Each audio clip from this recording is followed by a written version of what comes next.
Israel Iran സംഘർഷം ശക്തമായതോടെ വെടിനിർത്തലിനായി സമ്മർദ്ദം ചെലുത്തുന്ന നയതന്ത്ര ശ്രമങ്ങൾ ശക്തമാക്കി. കുവൈറ്റ് നയതന്ത്ര ശ്രമങ്ങൾ ശക്തമായി തുടരുകയാണ്. ഗൾഫ് സഹകരണ കൗൺസിൽ മന്ത്രിതല കൗൺസിലിന്റെ നിലവിലെ ചെയർമാനായ വിദേശകാര്യമന്ത്രി അബ്ദുൽ അൽ യഹിയ ഗൾഫ് വിദേശകാര്യമന്ത്രിമാരുടെ 48ാമത് അസാധാരണ യോഗത്തിന് അധ്യക്ഷത വഹിച്ചു.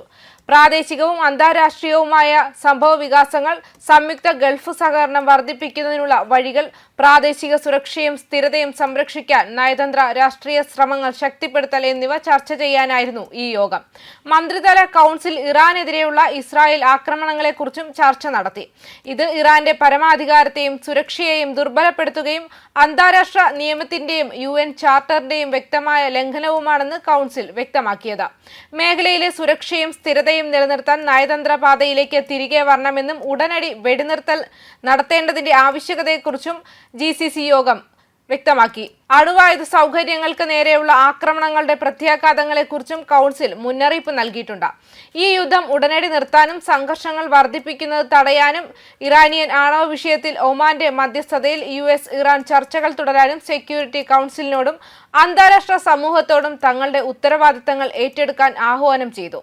കൂടാതെ ഇറാൻ ഇസ്രായേൽ സംഘർഷത്തെ തുടർന്ന് UAE ഉപപ്രധാനമന്ത്രിയും വിദേശകാര്യമന്ത്രിയുമായ Sheikh Abdullah bin Zayed Al Nahyan ഇന്ത്യയടക്കം വിവിധ രാജ്യങ്ങളിലെ വിദേശകാര്യ മന്ത്രിമാരോട് ഫോണിൽ സംസാരിക്കുകയും ചെയ്തു.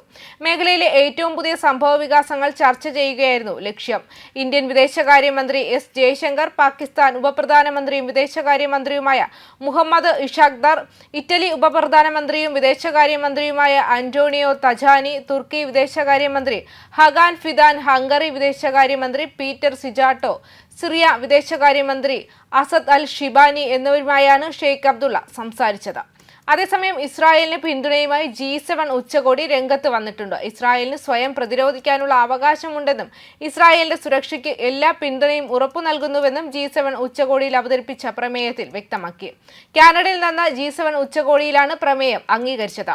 മേഖലയിലെ ഭീകരതയ്ക്കും അസ്ഥിരതയ്ക്കും പ്രധാന കാരണം ഇറാനാണെന്നും പ്രസ്താവനയിൽ അറിയിച്ചിട്ടുണ്ട്.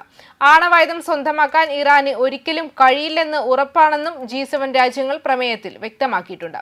എന്നാൽ ഇറാൻ ഇസ്രായേൽ സംഘർഷം തുടരുന്നതിനിടെ ഗാസയിൽ 56 പേർ കൊല്ലപ്പെട്ടതായി റിപ്പോർട്ടുകൾ പുറത്തുവന്നു. ഭക്ഷണ വിതരണ മേഖലയിൽ ഉണ്ടായ വെടിവയ്പിലാണ് ആളുകൾ കൊല്ലപ്പെട്ടതെന്നാണ് റിപ്പോർട്ടുകൾ.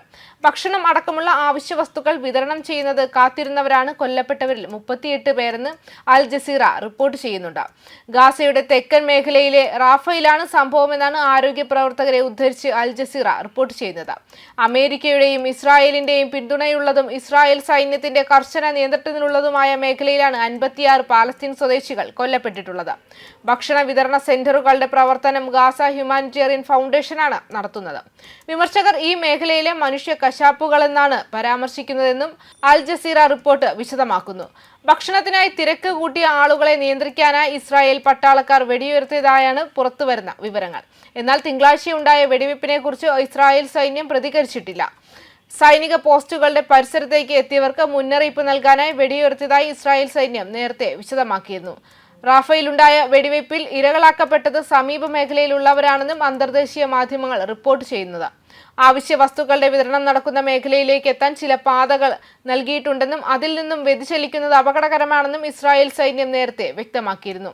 UN മറ്റ് സന്നദ്ധ സംഘടനകളും ഗാസ ഹ്യൂമാനിറ്റേറിയൻ ഫൗണ്ടേഷനൊപ്പം പ്രവർത്തിക്കാൻ വിസമ്മതിച്ചിരുന്നു. ഇസ്രായേൽ സൈന്യത്തിന്റെ താൽപര്യങ്ങൾക്കാണ് ഗാസ ഹ്യൂമാനിറ്റേറിയൻ ഫൗണ്ടേഷൻ മുൻഗണന നൽകുന്നത് രൂക്ഷ വിമർശനത്തോടെയായിരുന്നു ഇത്. ന്യൂസ് ഡെസ്ക് കർമ്മ ന്യൂസ്.